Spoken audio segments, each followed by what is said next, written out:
যাহা কিছু তোমরা জাকাত ইত্যাদি প্রদান করিবে, যদ্বারা তোমাদের উদ্দেশ্য আল্লাহ তাআলার সন্তুষ্টি হয়, এই লোকেরাই নিজেদের প্রদত্ত সম্পদ আল্লাহ তাআলার নিকট বৃদ্ধি করিতে থাকে। ফায়দা। মুজাহিদ রহমতুল্লাহ আলাইহি বলেন, বর্ধিত আকারে পাওয়ার উদ্দেশ্য সম্পদ দেওয়ার মধ্যে এই সমস্ত সম্পদও সামিল, যাহা এই নিয়তে দেওয়া হয় যে উহা হইতে উত্তম পাওয়া যাইবে। চাই দুনিয়াতে উত্তম বা বেশি পাওয়ার আশঙ্কা খরচ করুক, চাই আখেরাতে বেশি পাওয়ার আশায় খরচ করুক, সবই বর্ধিত আকারে পাওয়ার আশঙ্কায় খরচ করার মধ্যে সামিল। এই জন্যই সুদ এবং জাকাতকে একসঙ্গে উল্লেখ করিয়াছেন। অন্য এক হাদিসে হযরত মুজাহিদ রাহমাতুল্লাহ আলাইহি বর্ণনা করা হইয়াছে যে, বর্ধিত আকারে পাওয়ার আশায় খরচ করার দ্বারা হাদিয়া বোঝানো হইয়াছে। অর্থাৎ কাহাকেও এই উদ্দেশ্যে হাদিয়া ইত্যাদি দেওয়া যে সে উহার বিনিময়ে আরও বেশি দিবে, যেমন কাহাকেও একই উদ্দেশ্যে দাওয়াত করা যে সে পরবর্তীতে এই পরিমাণ নাজরানা দিবে, যাহা তাহার দাওয়াতের খরচের পরিমাণ হইতে বেশি হইবে। সেলামি ইত্যাদি কথাও ইহার অন্তর্ভুক্ত, কেননা এই সব কিছু বেশি পাওয়ার আশায় খরচ করা হয়। এই সমস্ত বিষয়ের জন্য একই নীতি যে আল্লাহ তাআলার নিকট কেবল ওই জিনিসই বর্ধিত হয় যাহা আল্লাহর সন্তুষ্টির জন্য খরচ করা হয়। হযরত সাঈদ ইবনে জুবাইর রাহমাতুল্লাহ আলাইহি বলেন, দুনিয়াতে বিনিময় পাওয়ার নিয়তে যে কোনো হাদিয়া দেওয়া হয়, আখিরাতে উহার সওয়াব পাওয়া যায় না। হযরত সাঈদ ইবনে জুবাইর রাহমাতুল্লাহ আলাইহি বলেন, দুনিয়াতে বিনিময় পাওয়ার নিয়তে যে কোনো হাদিয়া দেওয়া হয়, আখিরাতে উহার সওয়াব পাওয়া যায় না। কারণ যখন আখিরাতের উদ্দেশ্য দেওয়াই হয় নাই, তখন সেখানে কেন পাওয়া যাইবে? হযরত কাব বুয়াজি রহমতুল্লাহ আলাইহি বলেন, কোন এক ব্যক্তি কাহাকেও এই নিয়তে দিল যে সে ইহার বিনিময় আরও বেশি দিবে, এই খরচ আল্লাহ তাআলার নিকট কোনরূপ বৃদ্ধি পাইবে না।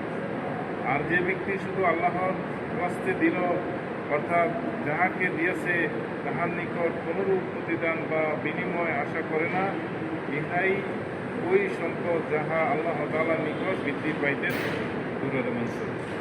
সুতরাং যাহারা কাহাকেও জাকাত ইত্যাদি মাল দান করিয়া এই আশা থাকে যে সে সব সময় কৃতজ্ঞ হইয়া থাকিবে, তাহারা ওই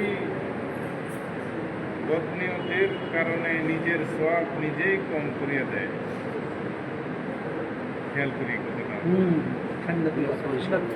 সুতরাং যাহারা কাহাকেও জাকাত ইত্যাদি মাল দান করিয়া এই আশা থাকে যে সে সবসময় কৃতজ্ঞ হইয়া থাকিবে, তাহারা ওই বদনিয়তের কারণে নিজেদের সওয়াব নিজেরাই কম করিয়া দেয়। সর্বপ্রথম পরিচ্ছদে 34 নম্বর আয়াতে বর্ণিত হইয়াছে, অর্থাৎ আমরা তোমাদিগকে শুধু আল্লাহর সন্তুষ্টি লাভের উদ্দেশ্যেই খাদ্য দান করিয়াছি, না তোমরা তোমাদের নিকট ইহার প্রতিদান চাহি, আর না ইহার জন্য কৃতজ্ঞ। আর অধিক প্রতিদান পাওয়ার নিয়তে খরচ করার ব্যাপারে আল্লাহ তাআলা হুজুর সাল্লাল্লাহু আলাইহি ওয়াসাল্লামকে তো বিশেষভাবে নিষেধ করিয়াছেন। যেমন আর অধিক প্রতিদান পাওয়ার নিয়তে খরচ করার ব্যাপারে আল্লাহ তাআলা হুজুর সাল্লাল্লাহু আলাইহি ওয়াসাল্লামকে তো বিশেষভাবে নিষেধ করিয়াছেন।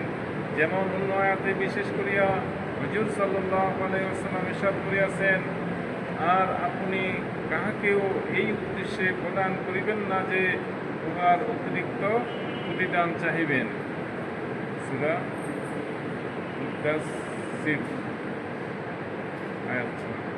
আর আল্লাহ তাআলার জন্য খরচ করার সওয়াবও দিন ও দুনিয়াতে উহা বৃদ্ধি পাওয়ার বিষয় ইহার বিভিন্ন আয়াত ও হাদিসে প্রথম পরিচ্ছেদে বর্ণিত হইয়াছে।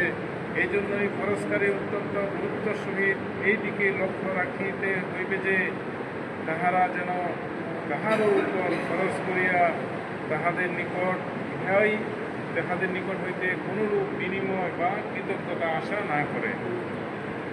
ইহা ভিন্ন কথা যে যে গ্রহণ করিবে তাহার জন্য অনুগ্রহ স্বীকার করা এবং কৃতজ্ঞতা প্রকাশ করা জরুরি, কিন্তু দাতা ব্যক্তি যদি ইহাই নিয়ত করে তবে ওই দান আল্লাহর ওয়াস্তে না হইয়া দুনিয়ার উদ্দেশ্যে হইয়া যাইবে। বিশেষ করিয়া জাকাতের ক্ষেত্রে তো এই ধরনের ধারণাও আসা উচিত নয়, ধারণাও না আসা উচিত, কেননা জাকাতের মধ্যে সে নিজের খরচ আদায় করিয়াছে, ইহাতে কাহারও প্রতি অনুগ্রহের কোনো প্রশ্নই ওঠে না। এই জন্যই উক্ত আয়াতে জাকাতের সহিত আল্লাহ তাআলার সন্তুষ্টির জন্য দেওয়া কথা যুক্ত করিয়ার উদ্দেশ্য উল্লেখ করিয়াছে। অনেক গুরুত্বপূর্ণ কথা।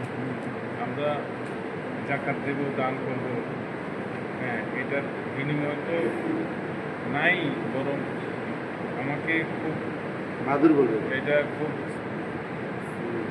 এটার বিনিময়ে আমাকে ইয়ে করবে, সম্মান করবে, এতটুকু পর্যন্ত নিজে আশা না রাখে।